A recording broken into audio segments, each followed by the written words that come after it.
Welcome to True Health Tuesday, and the truth will set you free.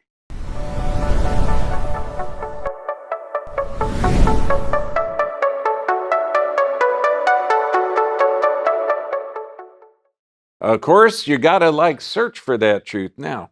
Okay, we're gonna talk about healthy bones, and because we're gonna have an anatomy class, we're gonna have a teaching center set up, and I'm investing a lot because we have to find our own server because there's a lot of things being taken off. I don't know if you're aware of this, but there is a bit of censorship going on.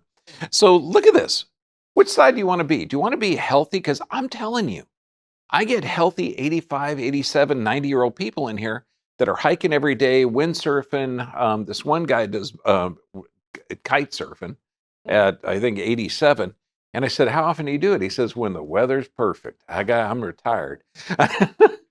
Okay, now, the DrBvip site, we're trying to find a server because just like they've removed a number of different free sites, we've got a huge amount of videos taken off of Vimeo, a lot taken off of YouTube. Here we go with 74. These are all the titles of the videos that have been taken off. Oh no, there's another one. There's another one. Okay, 74 total videos. So if you want to see these, they're on Rumble. How long will Rumble last? I don't friggin' know. Okay, but you can see there's a lot of things in there that the Ministry of Truth will not allow because you have to control the narrative in order to control the population. Now, Extreme Health Academy, I actually screwed up this week.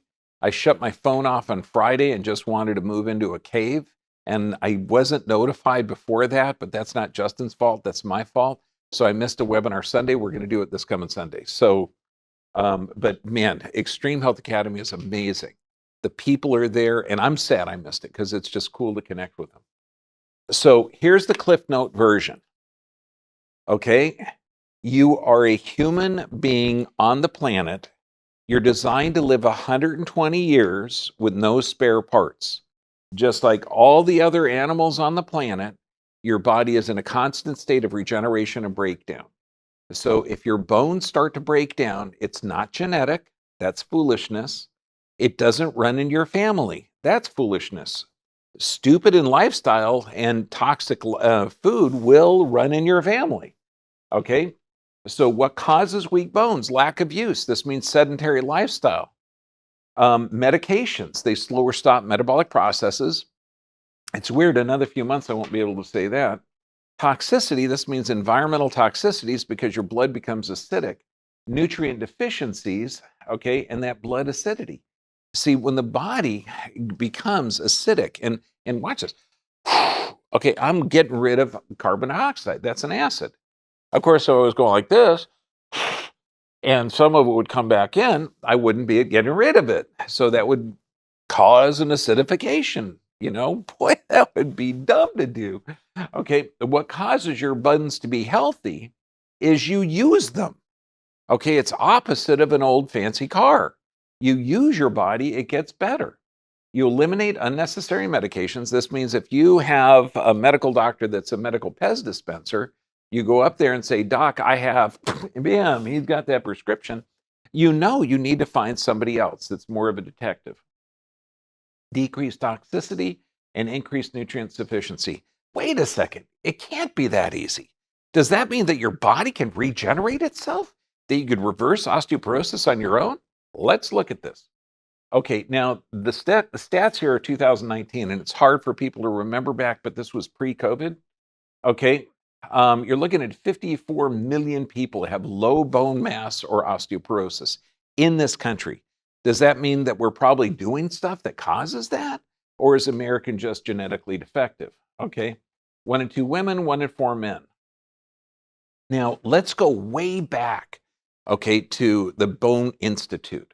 Now, see, back in 1995, this drug company, and granted, they're convicted felons, they've paid billions of dollars in fine, but Merck developed this drug called a biphosphate drug. And it was supposed to increase bone density, but there wasn't a panic in America, so you couldn't do it. So this guy, Jeremy Allen, decided to build the Bone Measurement Institute. It was his desk at the company that built the drug, okay? And he thought, hey, I got an idea. Let's sell this to the physicians. But they couldn't do it because the machines to measure this, it would cost $300, wasn't reimbursed by insurance. So Merck bought the company that did these small densimeters. Now, it wasn't really accurate, but it doesn't matter. In 1997, they got Medicare to pay for it. So, list, Congressman, would you sign this bill to protect women and to protect those broken? Well, of course I will. I'll get elected for this. I'm not going to look at any science. Jesus, they don't look at science now. Okay, so it got cleared for this. Now, Fosamax, okay, got approved. And so now women can go in the office, they can get their densimeter paid for by Medicare, they can get their drug prescribed by the physician's happy, the patient's happy, and Merck's happy. Problem is, okay, you got to figure everyone's making money. But does the drug help you? Does it help you? Does it work? Okay, what's the reality of this? Okay, so you're looking at 77,000 people in 1994 had it, and 20 years later, you're looking at 44 million? I mean, is the population getting sicker, or are we being sold a bill of goods? Okay, so what do? Well, the World Health Organization compares you to 30-year-old white females. That's it. Bam, you're done. Okay? Now, when we look at our species, we have different density of bones are normal, depending on the person. African males have the thickest bone density. Northern European females have the thinnest bone density, which is normal for both of those areas. It's kind of like looking at a field mouse in Alaska or a field mouse in the desert. They're going to have different bone densities. Okay, it's just their environment. They don't require it, they require it, the heavier or denser. Now, the US has a standard 30-year-old of the same sex and ethnicity. Okay, why are they picking 30 years old? They just are. Of course, now this is a problem because you're going to have to identify their pronoun. I know! God! Oh, Jesus. Okay, so now they had to find out. So 1992, they were looking to find out what normal is, okay? Again, they're not looking for pronouns, they're looking for bone density. So get that out of your head.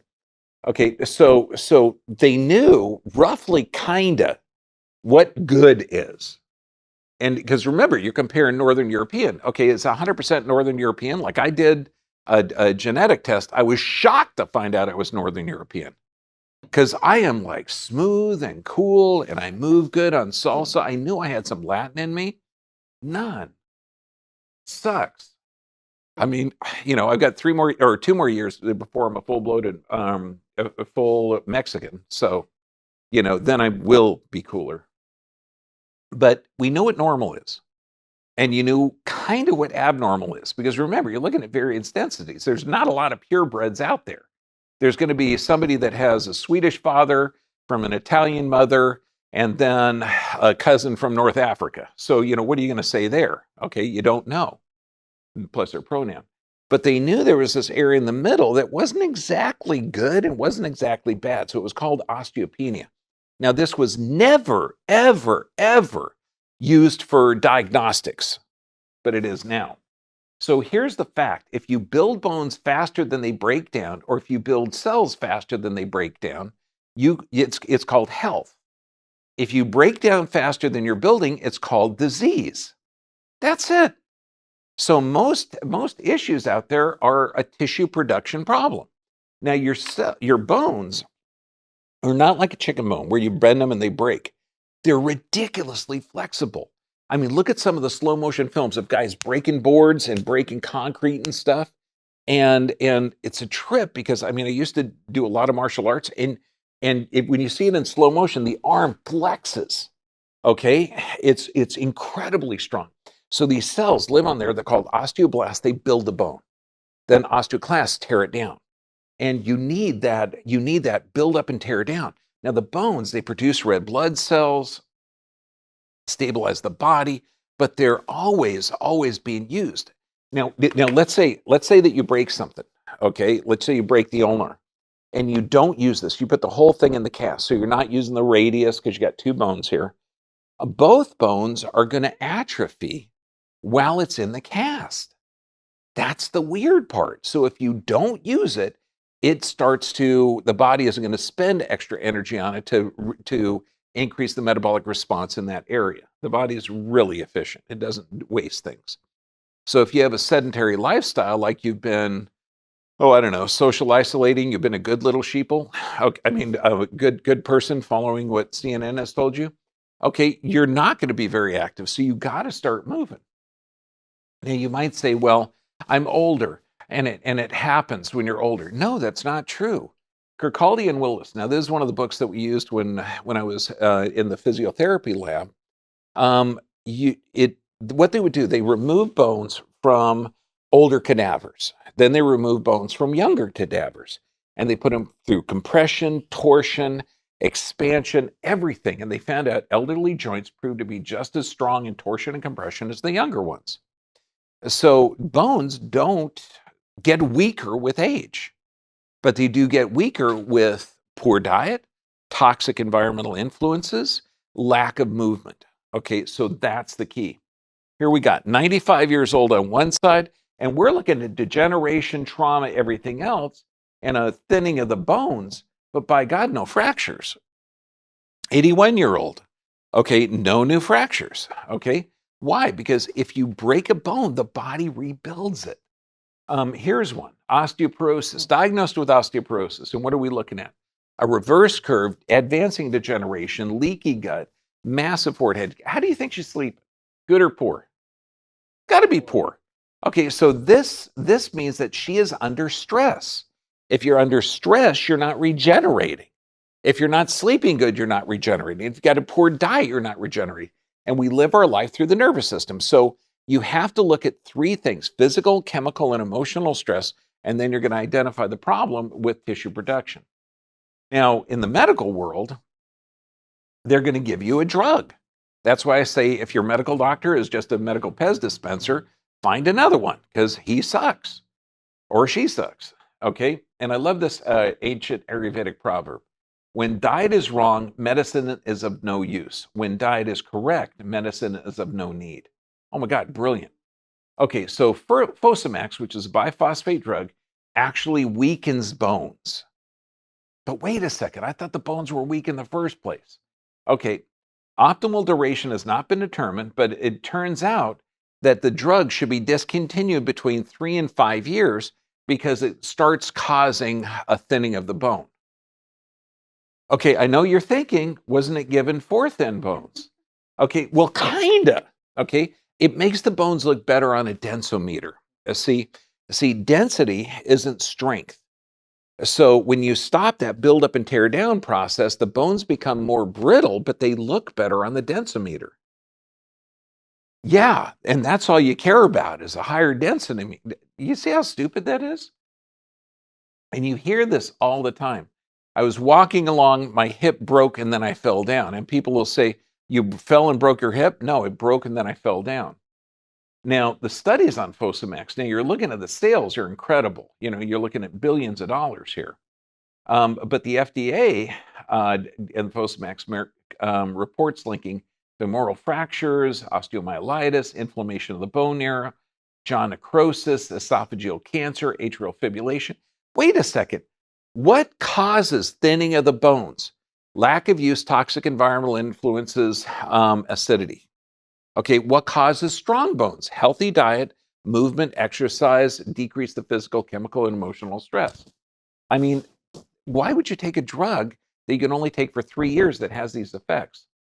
Now, the Institute Corruption of Pharmaceuticals and Myth of Safe and Effective Drugs. By God, we're living this.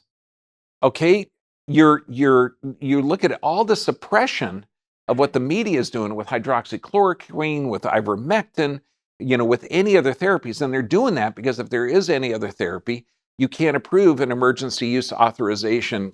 Okay, but I didn't say that. Largely hidden, the epidemic of side effects from drugs that usually have few offsetting benefits. God, on this talk, I can imagine that. The pharmaceutical industry has corrupted the practice of medicine through its influence over what drugs are developed and how they're tested and how medical knowledge is created. Now, the right drug at the right time in the right dosage was killing over 100,000 people a year in 1998. It's increased to that. This was, I think, 2004 to 128,000.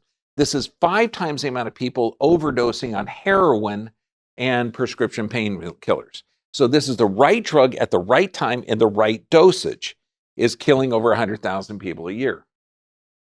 Forget Milka does the body good. Okay, particularly the hormone-laden crap that comes out of our cows in America. I mean, if it's raw and organic and has colostrum in it, there's a lot of benefits. If you have lactase in your system that you could break it down. Northern Europeans, baby, you got it. Okay? And you might have some challenges with that, but the hormones that they put in there are toxic. So if you're taking it and you're not able to break it down, then this goes on your genetic makeup, okay, it acidifies the blood, and your body's going to have to go to the bone bank or draw calcium to alkalize it. Risk factors. Older than 65, that's only because if you've been chronic stressed or toxic. Broken a bone, the health is poor or fair, underweight, smoke, start menopause. Why? Because you're related to so many different hormones. Have more than 2 drinks of alcohol several times a week, fall, and not physically active. No kidding. Now, think of this. Your pH. Your pH is so important, and this is your acid-base balance, 7.35 to 7.45. If it goes up half a point, okay, you're dead. And so what do? When you have respiration, perspiration, pooping, and peeping, okay, these are the ways that your body can alkalinize, okay, and you can get it through diet, mineral depletion, hugely important. But all of this is what you're doing. So if you're not exercising, you're not perspiring, you're not breathing, okay, you're not getting rid of the oxygen. Or worse yet, what if you were listening to the crazies, okay, and you triple masked, okay? Yeah, you're not getting rid of a lot of that carbon dioxide, okay? We laugh at that now, okay, and in another few months, we might even be able to do a joke about that. So the body, if that pH gets up, it goes to the bone bank to withdraw the calcium, which is a positive ion that's going to alkalinize the blood. It's like essential. This is how your body regulates itself. So what kind of conditions will limit this? Well, hyperthyroid, okay, lung disease, cancer, inflammatory bowel disease. I mean, this is vitamin D deficiency, okay? And of course, a lot of this stuff has been suppressed. Medications, you're looking at steroids, thyroid medication, cancer treatments, and this is everything. Antidepressants, high blood pressure medications, non-steroidal anti-inflammatories, everything, everything. If you're taking a medication and you're taking it long-term, find out why you're taking it. Cortisol and thyroid. Under physical, chemical, emotional stress, the cortisol is up, the thyroid's down. You need a healthy thyroid in order to have healthy bone and metabolic production.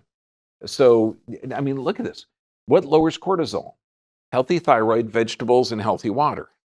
It can't be that simple. I should have put sleep in there too. What helps the thyroid? Healthy gut. So that means fermented foods, low cortisol. That means reducing the physical, chemical, emotional stress. Healthy food, healthy water, low stress. What was that Ayurvedic saying? If diet is poor, medicine is of no good. If diet is good, medicine is of no need. It can't be that simple unless you realize that you've been on this planet, okay, multiple generations, okay, and you have thrived. Okay, non-steroidal anti-inflammatories, nutrient deficiencies that was it causes, decreased blood production cells, liver toxicity, eye toxicity. And what do you take this for? You take this for pain? Okay, well, how about taking omega-3s or juicing or blending, which deactivates the free radicals? It actually helps. Hell, curcumin, okay, daily outperforms the non-steroidal anti-inflammatories. And if you use it right, it tastes good. Proton pump inhibitors, these are antacids, but they're not.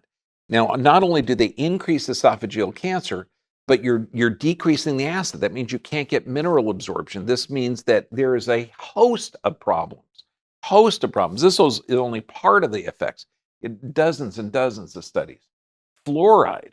Fluoridation is insane. Yeah, while you're drinking water, as it zips by your teeth, okay, it's going to strengthen your teeth. That's just insane. but it does have a calming effect on the emotional component of your body. This is why they put it in a lot of prison camps. Okay. But what does fluoride do? Causes osteoporosis. Why? Because it acidifies your blood. Skeletal thinning, fractures, anemia, rickets. Oh, do they still put that in some water systems in America? Yes, they do. Okay, now you could avoid the fluoridated water and you're going out and getting your Snapple, okay, or Hansen soda or Minute Maid. Okay, so manufacturers that use fluoridated water, you're going to get it. So what can you do for healthy bones? Dark green leafy vegetables, healthy diet again. It can't be that simple. I mean, grass-fed organic animal products, okay, fermented foods. It seems too simple, but look at this. Vitamin K intake, and that's vital for calcium regulation of bone formation, reduces hip fractures. Dietary intake of vitamin K, again, associated with hip fractures, but not bone mineral density. You look at this, vitamin K, it's amazing. Now, if you can't walk, you can diaphragmatic breathe. If you can't walk, you can roll your chair down. Okay, that vibration will help. Bouncing just a little bit. And right now, when I'm falling, I'm decreasing the pressure. When I'm going back up, I'm increasing the pressure. So I'm actually increasing and decreasing the pressure of my body. I'm helping my lymph flow. Now, if I did this on a rebounder, because we got a couple of rebounders here, that would actually strengthen your bones and help move your blood. Doesn't that seem cool? Maybe I should stop. So, I mean, it seems so simple, but walking, that vibration, when you're walking, you're getting that vibration and that stimulates bone production. Vitamin D. In the wintertime, you got to get it from animal sources. If you're a vegetarian, you can get it from plant sources like hemp seeds, chia seeds, but you got to do a whole bunch of them. Mackerel, shiitake mushrooms, fantastic. But vitamin D is one of the things that vitamin D deficiency weakens your immune system. Vitamin D sufficiency decreases your risk of heart disease, cancer, and helps your bones. And think of this, doctors have maybe a half hour of nutrition, medical doctors. And you're looking at digestive disorders, skeletal osteoporosis, nutritional, brain, cognitive disorders. Do you think people are going, wow, you got brain fog. How's your vitamin D intake? Are you exposed to the sun? Wouldn't that be interesting? Vitamin D works consistently with K2, so look at the proper utilization. Fermented foods. Magnesium is one of the most important minerals that you can get. It's involved, 80% of Americans are deficient in it, but it's involved in thousands of different metabolic processes.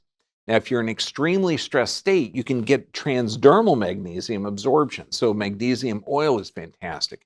If you're putting it on your chest and tummy at nighttime, I'd recommend sleeping in towels because sometimes it'll increase your metabolism where you're going to sweat, but that's okay. You're going to detox your system. But magnesium is one of the best supplements you can take as well. Magnesium deficiency, again, osteoporosis, nervous system disorders. See, your body will regenerate if you have the right material and the right stimulus. If you don't have the right material, you're not going to do it. Depression, panic attacks. How many psychiatrists are out there saying, I think you need some magnesium supplements?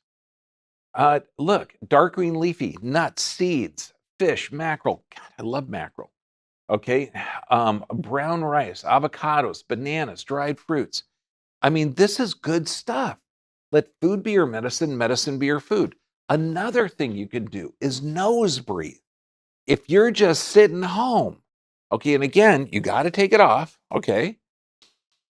In through the nose, out through the mouth, and diaphragmatic breathe. So when you're breathing, that tummy is like a bellows. So your nasal breathing, this bronchodilates and vasodilates. So it opens up the air tubes and the blood vessels. I mean, it's amazing. Lowers your blood pressure, increases absorption, plus you're getting rid of that acid. Exercise, just a little bit every day. You don't got to adjust 20, 30 people, okay? Just walk in a half hour. That works. but it improves brain function. When you use your bones, it works. And remember the three stressors: physical, chemical, emotional. That's why prayer, meditation, neurolinguistic programming, taking charge of your emotions, and think of those masters, the ones that would meditate and they could raise or lower their blood pressure. Okay, that's the key. You can change your physiology by changing your emotions. This is why at the end of all these talks, we talk about nervous system. If you're in a stress state, you're not going to get the absorption. Find out why you're in the physical, chemical, or emotional stress. Exercise every day, everybody. Okay, you do this. Number one thing of aging, number one sign of aging, it's loss of muscle mass. So if you start to see your skin start to sag, you got to start using the body. You got to start using it. Proper nutrition. This means you eat like your great grandparents ate. They were wacko. They only ate organic, free range, and seasonal because that's smart. And your great grandparents probably lived to over 90. Sufficient rest, that's when you regenerate, and prayer and meditation. It seems almost too simple, but when you see your grandma that's all bent over in a wheelchair not working, say, honey, we can help you. Just start deep breathing. Here's some juicing and blending because you're not able to metabolize it. Let's get you start to swing your legs. Let's get you start to move your arms. Let's get you start to twist every day, 5 minutes every hour. And you're going to see her body posture will change. Her system will change. You get her to a chiropractor that knows what to do, they'll start tractioning her. We literally pick people up from a wheelchair, put them on our table, and able to traction them and move them and get them to open and close their joints. And then they start getting healthier. Then they can stand, maybe with a little assistance. Then they can walk. Then they can stand on the vibration plate. When you see the cutest little 50-year-old, 90-year-old, okay, and I mean they're 50 on age, but they look like they're 90 because they've been abused so long by the system, and they stand up on the vibration plate, and then they start to vibrate, and then a week goes by, 2 weeks go by, they start to change their sleep patterns, they start to walk different, think different. God, it's fun. Okay, so take charge of your health. You can do it. Your body, as long as you're breathing, you can regenerate the tissue. Now, we're going into a world of censorship. Actually, we've been here for about 2.5 years. And so we are going into material that I think is very, very pertinent. This is why we have the DrBvip site. So those that are on DrBvip, you don't need to leave it. If you're on Facebook and YouTube, I was looking through some old videos and I wanted to share them. And a lot of the YouTube videos that I had, particularly on a global health safety conference on a certain type of product that was done in 2019, all the videos are wiped out. So I got to redo that, and I was looking for another source. But God bless you, and I'll see you next week.